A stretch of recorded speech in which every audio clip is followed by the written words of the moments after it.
আজকের আচারটা কিন্তু অন্য সব দিন থেকে অনেক বেশি ভালো, তাই না? জানোয়ারের বাচ্চা। মানে আরে ওই যে ওইদিকে একটা ছেলে দাঁড়ায় আছে, বেয়াদব একটা। এদের কারণে রাস্তায় বের হওয়া এখন ঝামেলা হয়ে গেছে। কোথায় দেখি তো? আর দরকার নাই, তোর ওদিকে তাকাইতে হবে না। আমরা তাড়াতাড়ি খেয়ে চলে যাই, এটাই বেটার। ওদের সাথে ঝামেলা করার কোনো প্রয়োজন নেই। কেন চলে যাব?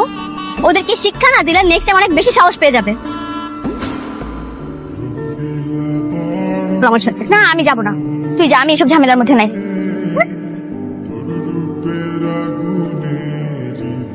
অসভ্য বেয়াদব। মেয়েদের মাথার মধ্যে হুঁশ থাকে না? হ্যাঁ, পারিবারিক শিক্ষা নেই। আপনি কি মেয়েদেরকে সম্মান করতে জানেন না? আমি আপনাকে কখনো সম্মান করলাম? একদম চুপ, কোনো কথা বলবেন না। আপনাদের মতন মাস্তানদের আমার খুব ভালো করে জানা আছে। আপনাদের কি করা উচিত জানেন? একটা একটা করে ধরে জেলের মধ্যে ঢুকানো উচিত। আপনার ব্যাপার আমি কি করছি সেটা তো বলবেন। ও, কি করছেন আপনি জানেন না? আপনি আমার ফ্রেন্ডকে বাজে ইঙ্গিত দিয়েছেন কেন? কই আপনার ফ্রেন্ড কোথায়? ওই তো দেখেন। কই কই গেল?